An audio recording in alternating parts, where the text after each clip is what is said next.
Hello दोस्तों, स्वागत है आपका ब्लूम्स अकेडमी के इस ऑनलाइन प्लेटफॉर्म पे। तो आज के इस सेशन में हम बात करने वाले हैं संविधान के स्रोत के बारे में।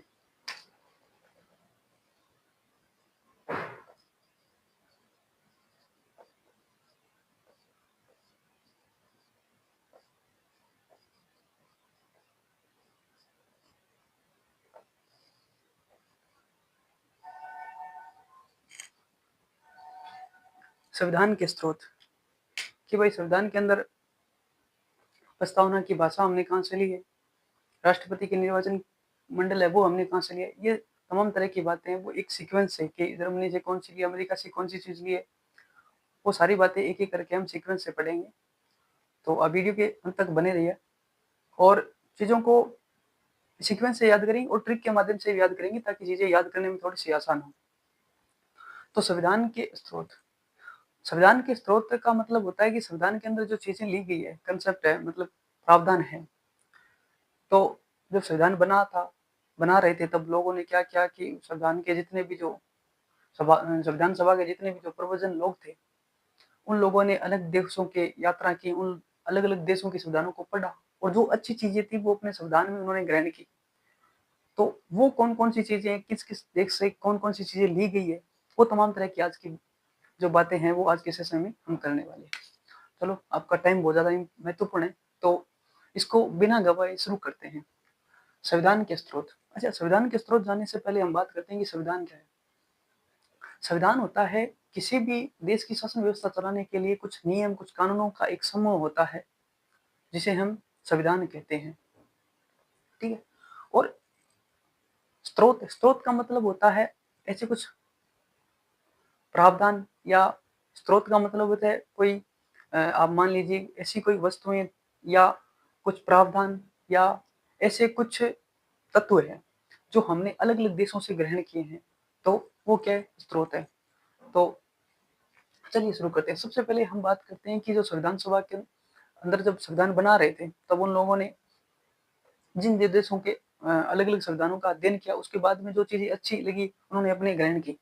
तो कुछ ऐसे देश है जिनसे हमने एक एक दो दो चीजें ग्रहण की, कुछ देश है जिनसे हमने एक से ज्यादा चीजें ग्रहण की। तो सबसे पहले हम देखते हैं सीक्वेंस से पढ़ते हैं कि जो कम वाले देश है जिन्होंने एक एक दो चीजें ली हमने, उनको सबसे पहले पढ़ते हैं। जैसे फॉर एग्जाम्पल हम पढ़ते हैं, अच्छा संविधान के स्रोत है, इससे पहले हम बात करते हैं कि जो संविधान स्रोत से पहले हम एक बात ये जानते हैं कि जो आइवर जेनिंग्स है ना, आइवर जेनिंग्स,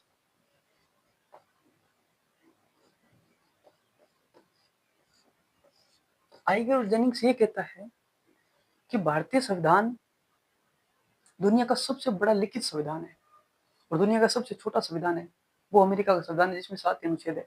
ठीक है। तो ये सबसे पहले बात किसने की, आइवर जेनिंग्स ने की। इसने क्या क्या कि भारतीय संविधान क्या है, इन्होंने ये कहा कि जो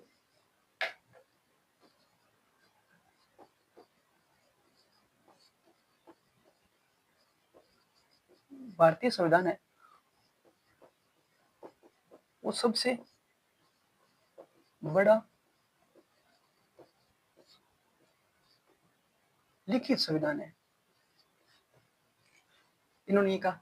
और इन्होंने एक बात ये कहा कि संविधान, इसमें इतनी क्लिष्ट भाषा यूज की गई है, तो इस संविधान की इतनी कठोरता शब्दों की और इस संविधान के अंदर इतनी क्लिष्टता को देखते हुए इन्होंने ये कहा कि संविधान तो वकीलों का क्या है, स्वर्ग है। क्या है, वकीलों को क्या है, स्वर्ग है।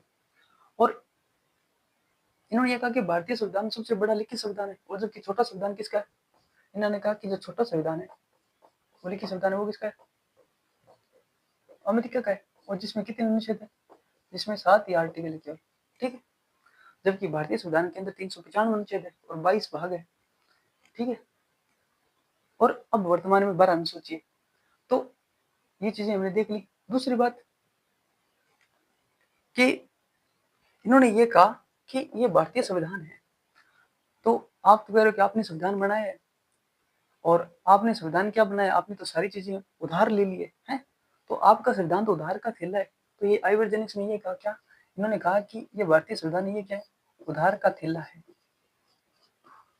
ठीक है, तो ये 3 बातें आप याद रख लेना कि आर्यभट्ट ने कहा कि भारतीय संविधान है वो दुनिया का सबसे बड़ा लिखित संविधान है और छोटा संविधान अमेरिका का है, और इन्होंने कहा कि वकीलों का स्वर्ग है, और इन्होंने कहा कि उधार का थैला है। हालांकि ये बात गलत है कि उधार उधार थोड़ी कोई हमने चीजें ग्रहण की है, उधार थोड़ी ली। उधार लेने का मतलब तो ये होगा कि आपको वापस करनी होगी, जबकि हमें तो वो चीज वापस तो करनी नहीं है, हमने ये चीजों को ग्रहण किया है।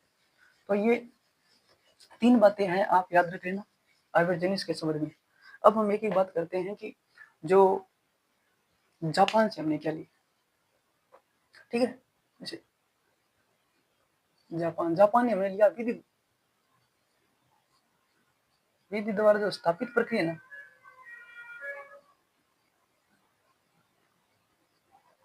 वो हमने कहाँ से ली, जापान से। क्योंकि जापान क्या है, एक विकसित देश है, तो विकसित है, वहां पे चीजें स्थापित है। तो आप इस तरीके से याद रख सकते हो कि जापान से हमने विधि द्वारा स्थापित प्रक्रिया ली। उसके बाद हमने, आपको याद रखना है, जर्मनी। ठीक है, जर्मनी के समय ये है कि जो आपातकाल के समय क्या है, आपातकाल के समय आपके जो फंडामेंटल राइट्स है वो क्या हो जाते हैं, निलंबित हो जाएंगे। ये प्रावधान हमने कहाँ से लिया, ये प्रावधान हमने जर्मनी से लिया।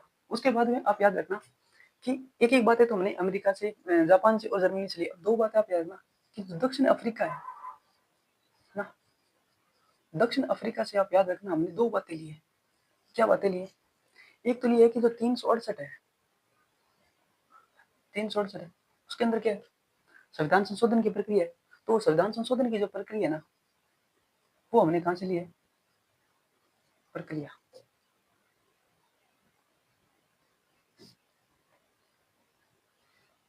वो हमने कहाँ से ली, दक्षिण अफ्रीका से। दूसरी बात, जो राज्यसभा है, राज्यसभा के अंदर जो 12 राज्यसभा के अंदर जो सदस्यों का मनोनयन है ना, मनोनयन के जो राज्यसभा के अंदर जो सदस्यों के जो निर्वाचन है, सदस्यों का जो निर्वाचन प्रणाली है, वो हमने कहाँ से ली, वो भी हमने दक्षिण अफ्रीका से ली। दक्षिण अफ्रीका से 2 बातें ली। एक तो क्या कि भाई दक्षिण अफ्रीका 2 शब्द है, तो याद रखना हमने 2 चीजें ली। कौन कौन सी, एक तो भाई 368 की जो संविधान संशोधन की प्रक्रिया वो ली, और एक राज्यसभा के अंदर जो सदस्यों का जो निर्वाचन प्रणाली है वो हमने इसे ली। ठीक है, अच्छा, एक एक चीज और रखना, एक चीज आप, अच्छा 2 चीजें हमने पढ़ ली कि भाई जापान से हमने विधि द्वारा स्थापित प्रक्रिया ली, जर्मनी से हमने आपातकाल का प्रावधान ले लिया, उसके बाद में दक्षिण अफ्रीका से हमने 2 चीजें ले ली। ठीक है, अब आप याद रखना कि रूस से हमने क्या क्या लिया। देखो, रूस से हमने मोटी मोटी 3 चीजें आपको याद रखनी। एक, जो मूल कर्तव्य है, आपके जो मूल कर्तव्य है वो हमने कहाँ से लिए, रूस से। उसके बाद में हमने जो आपकी जो पंचवर्षीय योजना है, पंचवर्षीय जो योजना है वो भी हमने कहाँ से लिए, वो भी हमने रूस से लिए। और एक आप याद रखना, सार। सार का मतलब क्या होता है, इसमें मतलब है कि सामाजिक, आर्थिक और राजनीतिक न्याय, यानी कि जो सामाजिक,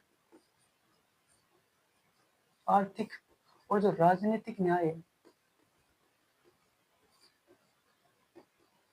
ये प्रस्तावना के अंदर दे रखा है कि सामाजिक, आर्थिक और राजनीतिक न्याय, जो 3 प्रकार का न्याय है, वो हमने कहाँ से लिए, रूस से लिए। तो रूस से आप इसे याद रख सकते हो कि कोई जब इंसान रूस जाता है, ये हालांकि रूसने का मतलब ये आप हमारी मदर टंग में शब्द को यूज करते हैं कि कोई इंसान रूस जाता है तो हम उसे कैसे मनाएं। तो ये हमारा मूल कर्तव्य बनता है कि उसे मनाएं। यानी कोई रूस गया तो उसे कैसे मनाते हैं, तो उसे मनाना हमारा क्या मूल कर्तव्य है। अब कोई रूस गया ये मतलब तो है नहीं कि भाई ये रूस गया तो पूरे 5 साल के बाद आएगा, है ना। तो 5 साल मतलब पंचवर्षीय योजना है, और पंचवर्षीय योजना इसका मतलब क्या है कि भाई साहब पंचवर्षीय योजना भी हासिल है। उसके बाद में अब रूसने का कोई सार तो है नहीं। सार का मतलब है सामाजिक, आर्थिक और राजनीतिक न्याय, जो प्रस्तावना में दे रखा है वो 3 बात आप यहाँ से याद रख सकते हो। उसके बाद में हम रूस के बाद में याद रखते हैं फ्रांस। आपको फ्रांस की क्रांति याद है, फ्रांस से हमने एक ली थी, क्योंकि फ्रांस की क्रांति इसलिए होती है क्योंकि फ्रांस के अंदर लोग क्या होते हैं कि स्वतंत्र होना चाहते हैं, उन्होंने विद्रोह कर दिया, जैसे हमने 1857 का विद्रोह हुआ था। ठीक है, तो वैसे ही क्या है कि फ्रांस के लोगों ने विद्रोह किया, और विद्रोह किस लिए किया, आजाद होना चाहते थे। यानी कि वहां पे क्या लोग क्या अपना शासन करना चाहते थे, तो उन्होंने क्या क्या लोगों ने गणतंत्र होना चाहते थे, तो वहां पे गणतंत्रात्मक जो व्यवस्था है, तंत्रात्मक जो व्यवस्था है, जो गणतंत्रात्मक व्यवस्था, वो हमने कहाँ से ली? गणतंत्रात्मक व्यवस्था हमने कहाँ से ली? फ्रांस से ली। अच्छा, जब कोई भी इंसान स्वतंत्र गणतंत्र हो गया, स्वतंत्र हो गया, तो उसके बाद में क्या है? अब भाई स्वतंत्र हो गया तो उसमें क्या हो? उसे स्वतंत्रता, समानता और बंधुता की अवधारणा मिल जाएगी। फिर उसे क्या मिलेगी? स्वतंत्रता, समानता और जो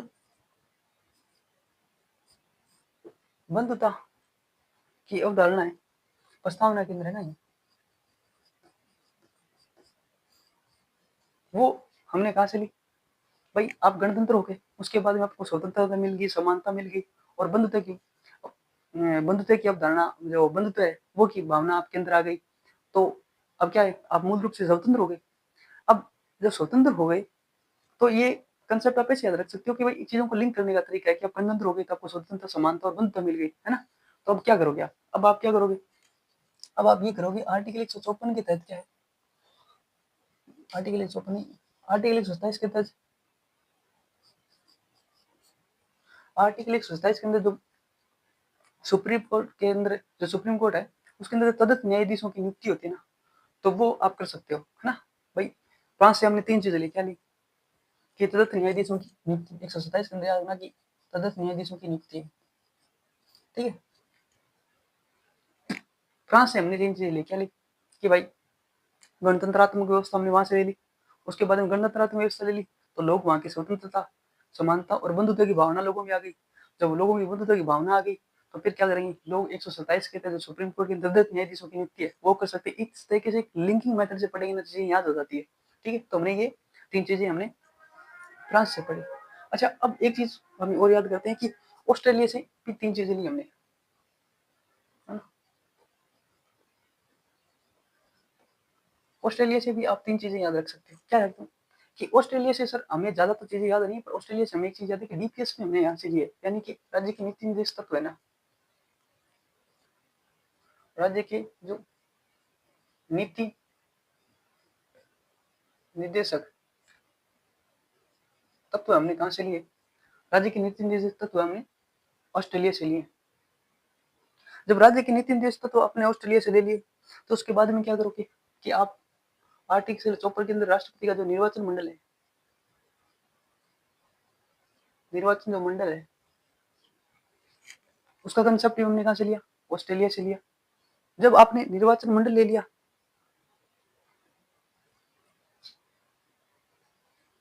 तो अब क्या करोगे? अब राष्ट्रपति है वो क्या कर सकेगा? जो है राज्यसभा के अंदर क्या 12 सदस्यों का क्या कर सकेगा? मनोनयन कर सकेगा। अब 3 चीजें हमने देखी ऑस्ट्रेलिया से, क्या है कि सॉरी ऑस्ट्रेलिया नहीं, ये आयरलैंड याद रखना,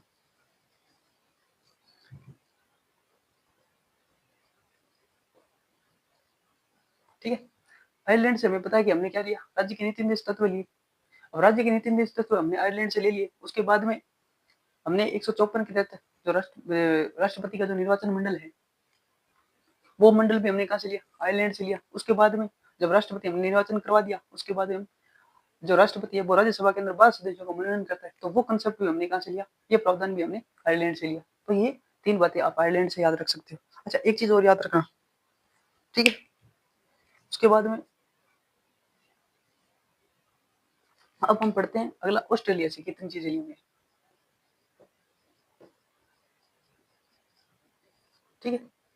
ऑस्ट्रेलिया, तो ऑस्ट्रेलिया से आप इसे याद रखना कि ऑस्ट्रेलिया क्या है?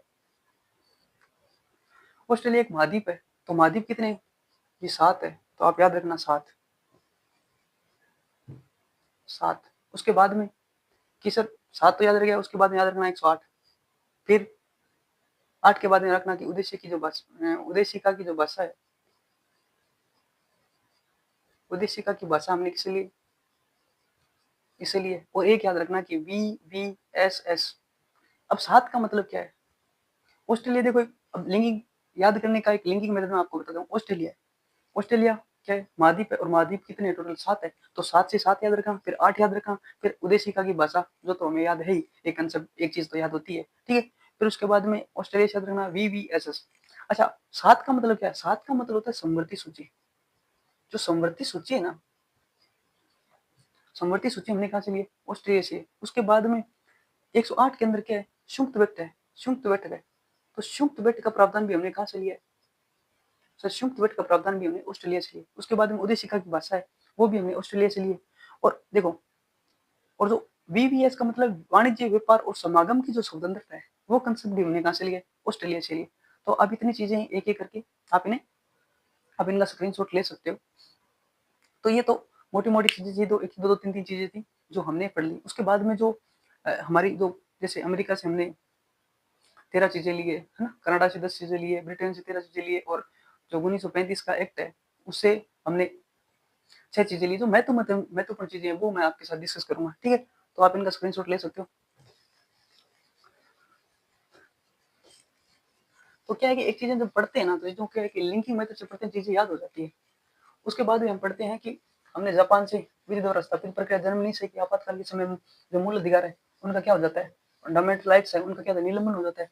उसके बाद में हमने पढ़ा कि फ्रांस से गणतंत्रात्मक व्यवस्था ली, जब गणतंत्र हो गए तो उसके बाद में हम स्वतंत्रता, समानता और बंधुता का कंसेप्ट रह गया, और बंधुता का कंसेप्ट रह गया तो 127 के तहत हमने तटस्थ न्यायाधीशों की नियुक्ति कर दी। तो उस प्रकार से आपने एक एक करके पढ़ा। उसके बाद हम पढ़ते हैं 1935 के अधिनियम से हमने कौन कौन सी चीजें ली है। 1935 का एक्ट है, कहते हैं कि इस एक्ट की, ये भारतीय संविधान के अंदर मूल स्रोतों में सबसे महत्वपूर्ण है। भारतीय संविधान के ऊपर सबसे ज्यादा किसी का प्रभाव है तो वो 1935 के एक्ट का है। तो इससे हमने मोटी मोटी 6 चीजें हैं जो हमें याद रखने वाली है, जनरल पेपर में वही आती है, तो पढ़ते हैं। एक क्या है, तो इसमें क्या है कि जो न्यायपालिका है, न्यायपालिका के कुछ उपबंध हमने इसमें लिए। न्यायपालिका के कुछ उपबंध हमने इसमें लिए, ठीक है। न्यायपालिका के बाद में हमने कुछ कार्यपाल न्याय, ठीक है। न्यायपालिका के बाद में हमने संघीय व्यवस्था के कुछ उपबंध लिए,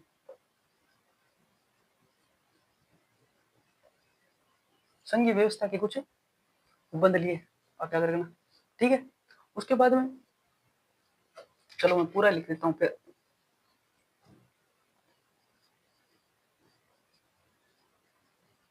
कुछ उपबंध लिए, उसके बाद में न्यायपालिका के कुछ उपबंध, फिर संघीय व्यवस्था के कुछ उपबंध, उसके बाद में आपातकाल के कुछ उपबंध, आपातकाल के कुछ आपातकाल के कुछ उपबंध। अच्छा, फिर क्या है कि जो राज्यपाल है इसका जो कार्यकाल है कितना होगा, ये कंसेप्ट अभी है। उसके बाद में जो राज्य है, राज्यों के अंदर जो लोक सेवा आयोग है, लोक सेवा जो आयोग है इसका प्रावधान भी हमने कहाँ से लिए, यहाँ से लिए। उसके बाद में जो शक्तियों का वितरण है,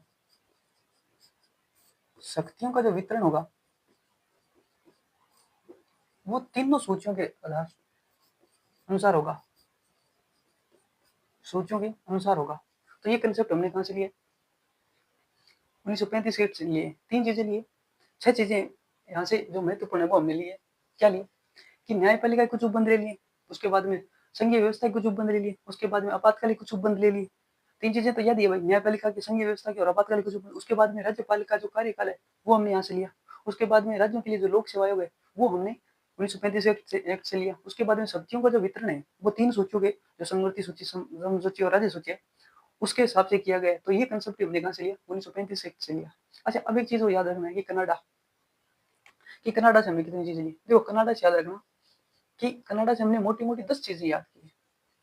क्या, देखो कनाडा से हमें पता है कि संघात्मक जो शासन व्यवस्था है वो हमने कहाँ से ली है। देखो, संघात्मक व्यवस्था है वो हमने कहाँ से लिए, कनाडा से ली, ठीक है। संघात्मक संघात्मक व्यवस्था हमने कहाँ से ली, कनाडा से ली, ठीक है। अच्छा, संघीय व्यवस्था कहाँ से ली, कनाडा से ली। अच्छा, सर आप हमें ये बताओ कि आप कह रहे हो कि संघात्मक जो व्यवस्था है वो कनाडा से लिया, फिर आपने एज इट इज ऐसा लिख दिया कि संघीय व्यवस्था कनाडा से लिया, तो दोनों में अंतर क्या है? देखो यहाँ पे जो मैंने ये लिखा है कि संघीय व्यवस्था, तो यहाँ पे इसका मतलब होता है कि केंद्र के सशक्त वाली जो संघीय व्यवस्था है ना, वो संघीय व्यवस्था है। तो जब क्या कि थोड़े याद करने में आसानी हो जाती है, इसलिए मैंने लिखा है कि संघात्मक व्यवस्था फिर संघीय व्यवस्था है ना। तो इस संघीय व्यवस्था का मतलब होता है केंद्र के सशक्त वाली संघीय व्यवस्था है, ठीक है। संघात्मक व्यवस्था, संघीय व्यवस्था, फिर अर्ध संघात्मक सरकार, अर्ध संघात्मक सरकार, ठीक है। फिर आप याद रखना केंद्र राज्य संबंध, केंद्र राज्य संबंध, फिर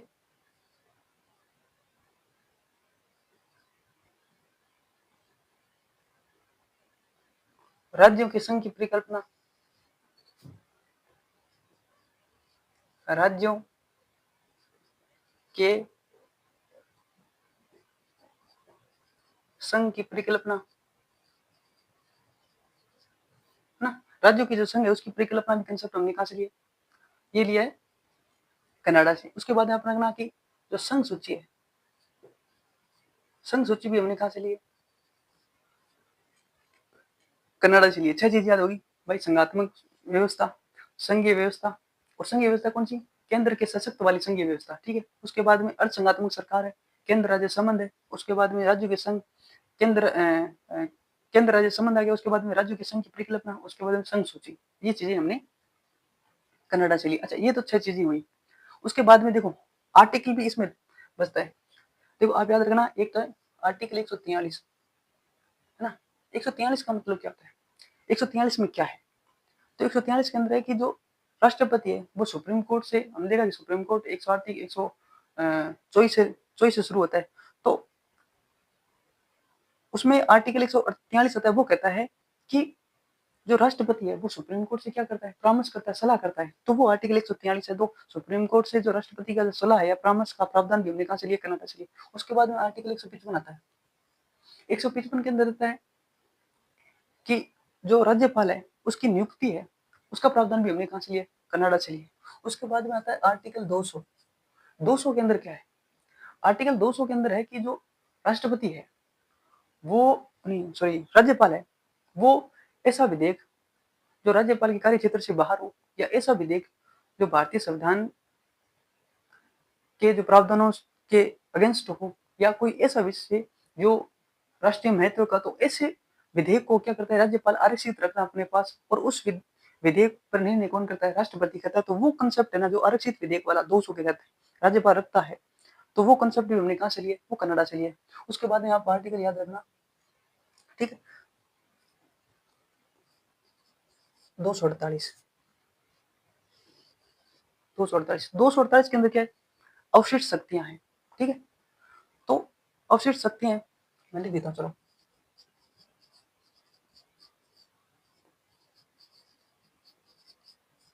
शक्तियां हैं। तो हमने 10 चीजें पढ़ी कनाडा से। क्या क्या पढ़ी? कनाडा हमने पढ़ी कि संघात्मक शासन व्यवस्था कहां से ली गई है? कनाडा में। संघीय व्यवस्था वहां से ली गई, अर्ध संघात्मक सरकार ले रही है। उसके बाद में केंद्र राज्य संबंध लेते हैं, केंद्र राज्य संबंध ले लिए, और राज्यों के संघ की परिकल्पना, संघ सूची, और 143 और 155, उसके बाद में 200 और 248, और 248 की अवशिष्ट शक्तियां। तो ये कनाडा से हमने 10 चीजें ली। सीक्वेंस याद रखोगे, संघात्मक शासन व्यवस्था, संघीय व्यवस्था, और कौन सी संघीय व्यवस्था? केंद्र के सशक्त वाली संघीय व्यवस्था, और संघात्मक अर्ध संघात्मक सरकार, उसके बाद में केंद्र राज्य संबंध, उसके बाद में राज्य की संघ की परिकल्पना, उसके बाद में आर्टिकल संघ सूची, उसके बाद में आर्टिकल 143, 155, 200, 248, और इतने ही है, ठीक है। 10 चीजें हमने ली। अब उसके बाद में हम पढ़ते हैं कि अमेरिका से क्या क्या चीजें ली हमने, ठीक है। तो अमेरिका से हम पढ़ते हैं, देखो अब पढ़ते हैं अमेरिका, ठीक है। अमेरिका से मोटी मोटी हमने 13 चीजें याद रखनी है आपको, कि अमेरिका से हमने कौन कौन सी चीजें, 13 चीजें। देखो अमेरिका क्या है? विकसित देश है। तो अमेरिका विकसित देश है, तो अमेरिका का संविधान क्या है? सर्वोच्च है। तो संविधान की क्या है? सर्वोच्चता है। ये याद रखना कि संविधान की क्या है? अमेरिका के अंदर क्या है? संविधान क्या है?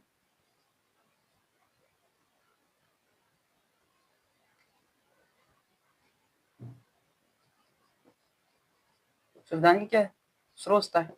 जब संविधान की सर्वोच्चता होगी तो फिर क्या होगी, न्यायपालिका की सर्वोच्चता होगी। न्यायपालिका क्या है, न्यायपालिका की सर्वोच्चता। और जब न्यायपालिका की सर्वोच्चता होगी तो फिर क्या होगा, फिर क्या होगा, आम आदमी के लोकहित याचिका लगा सकेंगे। क्या लोकहित याचिका लगा सकेंगे। अब जब लोकहित याचिका लगा सकेंगे तो फिर क्या होगा, उस पर पुनरावलोकन होगा। पुनरावलोकन पुनरावलोकन होगा, ठीक है। अब पुनरावलोकन होगा तो फिर क्या करेंगे, प्रस्तावना पर विचार करेंगे।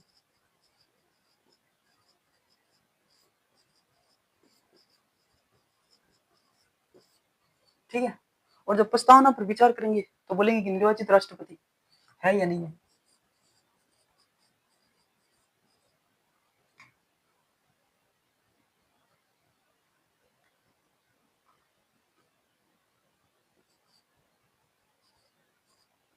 निर्वाचित राष्ट्रपति, ठीक है, निर्वाचित राष्ट्रपति। अब जो राष्ट्रपति निर्वाचित है तो बोले तीनों सेना कमांडर बना देंगे। क्या बना देंगे,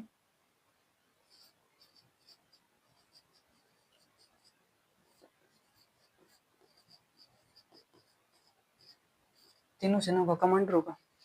ठीक है। अब हमने एक चीजें पढ़ी, क्या पढ़ी, अमेरिका से 13 चीजें ली।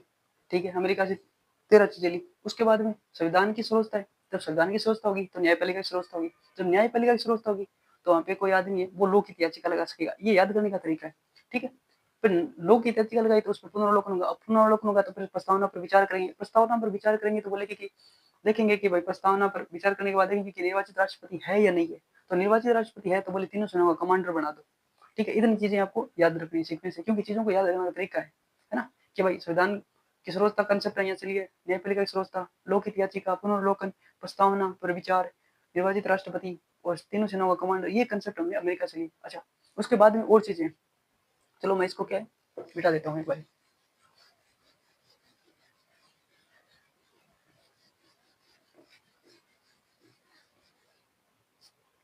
ठीक है। अब हमें पता चला कि भाई राष्ट्रपति निर्वाचित हो गया तो इसे हटा नहीं सकते। देखो याद करने का तरीका है। तो जब तीनों सेनाओं का कमांडर हो गया राष्ट्रपति, तो अब इस पे क्या नहीं कर सकते, एफआर नहीं कर सकते। याद रखने का तरीका है। ठीक है, क्या नहीं कर सकते, एफआर नहीं करते। हालांकि होता है एफआईआर है, फर्स्ट इन्फॉर्मेशन रिपोर्ट, बट हम शॉर्ट में लिखते हैं कि एफआर नहीं कर सकते। ठीक है। अच्छा, एफआर नहीं कर सकते, क्यों नहीं कर सकते, क्योंकि इसे 100 जो आर्टिकल 14 है, क्या है, विधि के समक्ष से क्या है, विधि के समक्ष से क्या है, संरक्षण है। विधि के समक्ष क्या है, संरक्षण है। तो ये कंसेप्ट हमने कहा से लिया, यहाँ से लिया। अच्छा, विधि के समक्ष संरक्षण है। फिर आर्टिकल 61, फिर याद रखना 63, फिर आर्टिकल रखना 360 और उसके बाद में आर्टिकल रखना 124(4). अच्छा, ये क्या है, देखो अब मैंने लिखा, अब मैं आपको बताता हूँ याद करने का तरीका कैसे।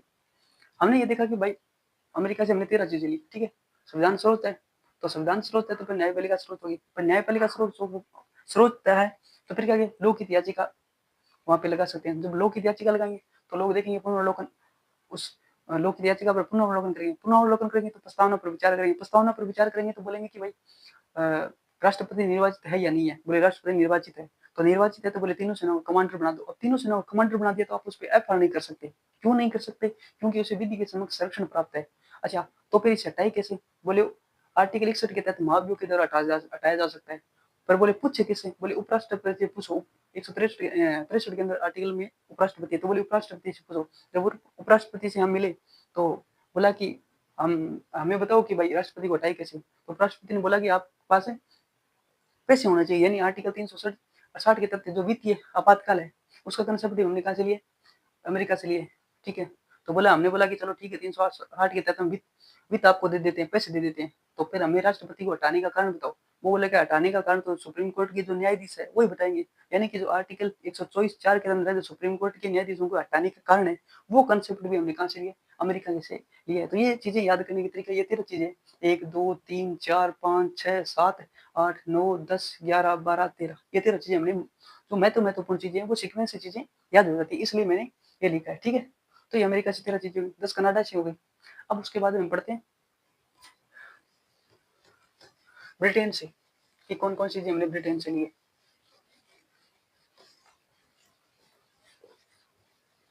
ब्रिटेन से भी 13 चीजें लिए तो महत्वपूर्ण है, वो हम पढ़ते हैं। अच्छा, पढ़ते हैं ब्रिटेन।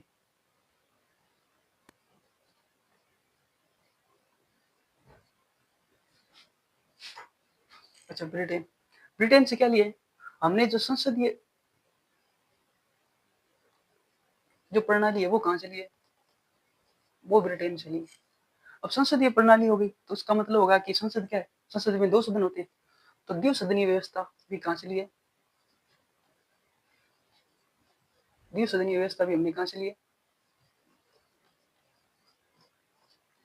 ब्रिटेन से लिए। अब जब द्विसदनीय व्यवस्था ब्रिटेन से लिए तो द्विसदन में हो गया इसमें तो, और सदन में क्या होते हैं? मंत्रिमंडल होते हैं। तो जो मंत्रिमंडलीय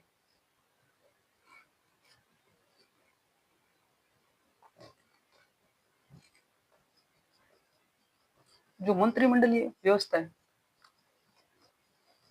है वो भी हमने कहाँ से लिए? ब्रिटेन से लिए। ठीक है।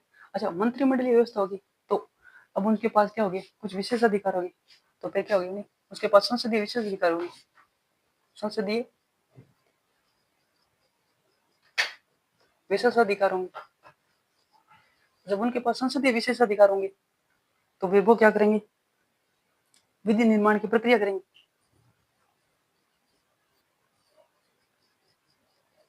विधि निर्माण की प्रक्रिया करेंगे। ठीक है।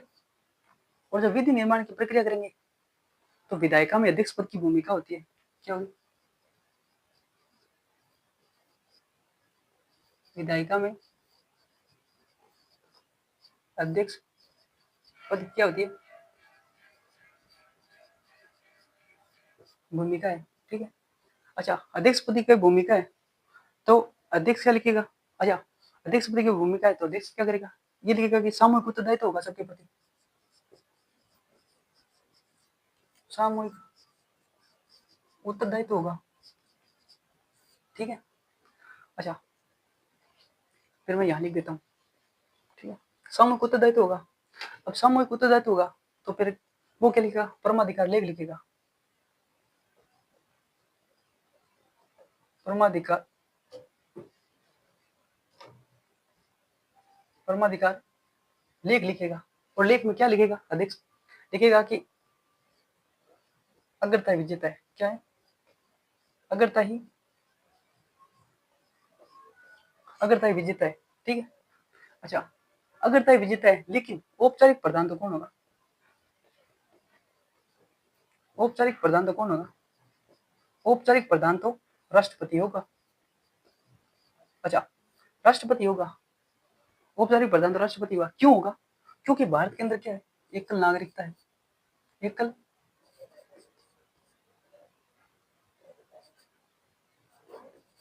एकल नागरिकता है। और विधि के समक्ष क्या है? समानता है। विधि के समक्ष क्या है?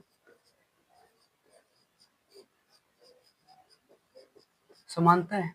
और ये क्या है?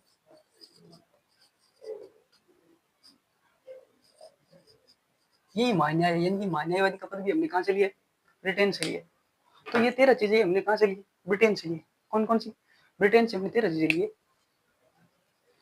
कि संसदीय प्रणाली वहां से ली। फिर संसद में द्विसदनात्मक व्यवस्था होती है, 2 सदन होते हैं। ठीक है। फिर द्विसदन में क्या होते हैं? मंत्रिमंडल होते हैं, तो मंत्रिमंडलीय व्यवस्था वहां से ली। फिर संसद होते हैं मंत्रिमंडल में, तो उनके संसदीय विशेषाधिकार होते हैं। फिर संसदीय विशेषाधिकार होते हैं तो वो विधि निर्माण की प्रक्रिया करते हैं। और विधि निर्माण की प्रक्रिया करते हैं तो विधायिका में अध्यक्ष की भूमिका होती है। फिर अध्यक्ष क्या करता है? अध्यक्ष ने ये कहता है कि आप सामूहिक उत्तरदायित्व रखो एक दूसरे के प्रति ना। तो सामूहिक उत्तरदायित्व कंसेप्ट हमने वहां से लिए। फिर सामूहिक उत्तरदायित्व लिखे, कंसेप्ट हो गया। उसके बाद में बोलेंगे परमाधिकार लेख लिखेगा। परमाधिकार लेख लिखेगा तो बोले अग्रता विजेता है। ठीक है। उसके बाद औपचारिक प्रधान तो राष्ट्रपति होगा। फिर एकल नागरिकता, विधि की समानता और मान्यवादी, ये कंसेप्ट हमने कहाँ से लिए? ब्रिटेन से लिए। ये एक एक चीजें करके जो हमने आज के इस सेशन में पढ़ी है, चीजों को सीक्वेंस से पढ़ेंगे तो याद होगी। ठीक है दोस्तों, तो मिलते हैं अगली क्लास में। तब तक के लिए ऑल द बेस्ट।